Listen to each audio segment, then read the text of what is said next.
Greetings everyone, I am Thina Calana and I will be presenting the Lmod demonstration for the SCC selection round of 2026. This demonstration assumes that Lmod is already installed and functioning correctly.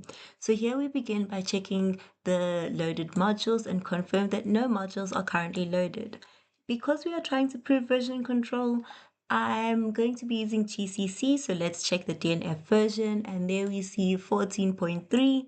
Now let's look for a GCC module we can load. So we're going to begin with module avail, and there we see we have a version GCC 15.2 that we are going to try and load. So let's begin with module load GCC 15. And now we are going to check that it's loaded, ml list, or you could just do ml, which will also display the list of loaded modules. Now let's check the version, GCC --version, and we can confirm that it's been loaded correctly, as this now points to a different GCC. We can say which GCC, and we see it's pointing to a binary in the home directory. If we were to unload this and then check which GCC again, we're going to see it's pointing to one in the binaries, and it is again showing a different version that was in DNF installed. TCL module files, the original module file format of Lmod, which is still supported today, is something that you may encounter while going through Lmod. So let's get a bit familiar. TCL module files do not have extensions, but they do begin with this #% module 1.0, and you can read more about the other functionalities provided in TCL module files on this webpage. Now we're going to be building a TCL module file for the open blast that you might have built from source already. So here we have built it in software. Some people use OTP, which is more conventional, but it's nice to organize your system where you have a folder for scripts, a folder for built applications that you've built from source, etc., etc. But this is software directory that I'm using currently. We have the name of our software that we have built, as well as the version. And again, this is very important in maintaining your system and having a format that you follow.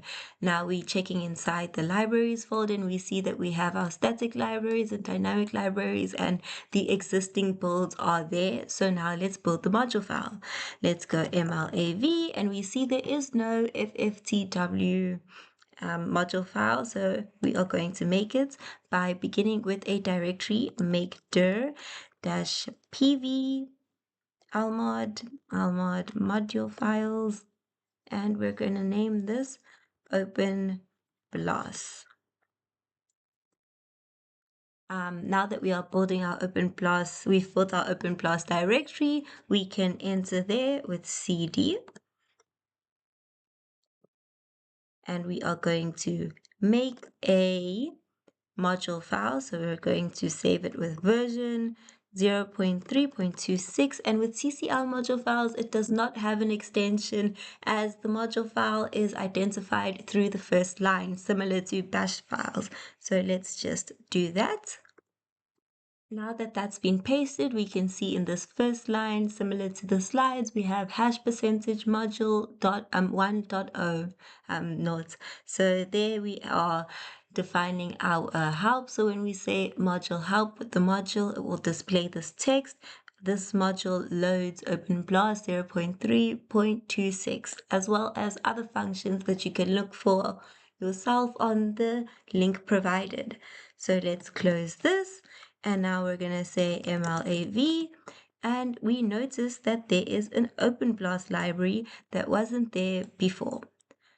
Now this library can be loaded. So let's say ml open blast and mlav, and it can be loaded successfully. Lua module files, the now new native module file format of Lmod, was changed because it is much cleaner syntax, gives more informative error messages, and allows you to implement hierarchy through functions such as the family calls and other things that you can read about on this website.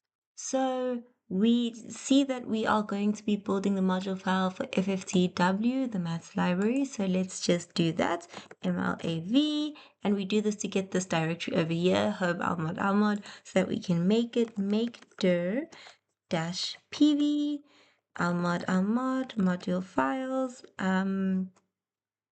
FFTW. And now we can cd in there and then make the directory, the file 3.3.10. And with Lua module files, it actually needs the extension .lua, but I'm going to show you what happens when you don't have it. So let's just paste in here. So here we see Lua files don't start the same as TCL files here in the beginning. Let's just save this and exit MLAV, and notice that the FFTW module is not available. So we're going to move this and rename the file. And there we go.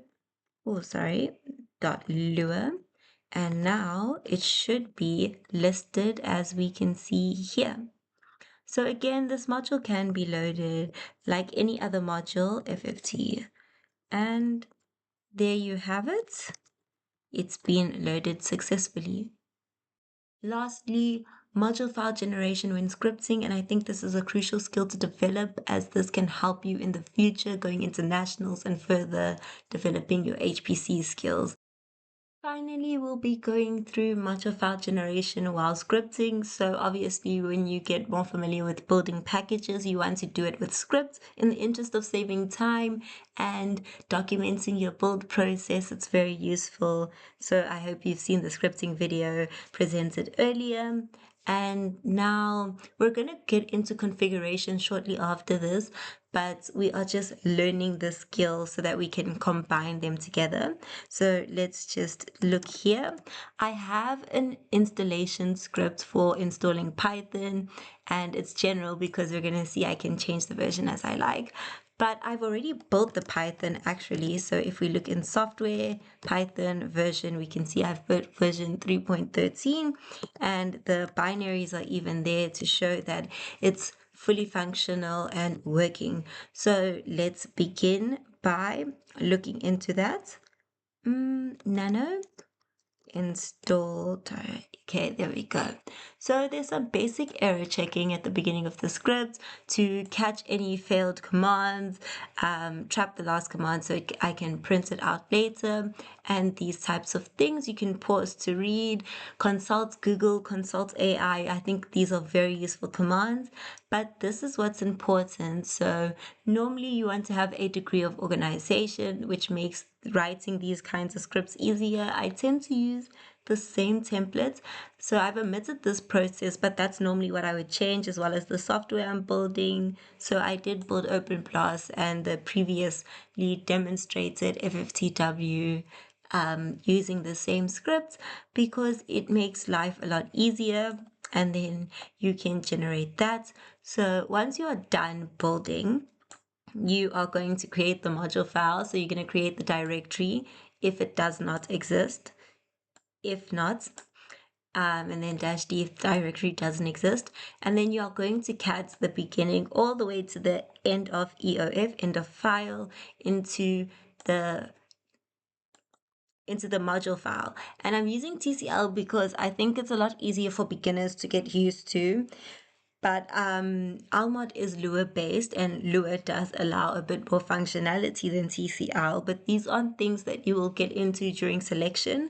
But do keep this in mind for the future when going towards nationals. So let's just save this and exit. And then, before we get started, let's check our Python version. So we see we have version 3.12.13, and we've built 3.13. So it's just one version newer. So let's just MLAV also confirm there is no Python module. So there we don't have one. Now let's go bash install Python. This has ran successfully. It does say failed. Yeah, but it did run successfully because done has been printed. So let's just quickly MLAV And we notice that there is a new Python library at the end that was not there previously. So now we are going to load this ML Python and then Python version. And we see this is 3.3.13. Let's go Python 3, which, and we see that it's pointing to a home directory. And if we say module purge, it's going to be pointing elsewhere in the root directory. I hope this has been helpful and that you've learned a lot. Thank you for your time.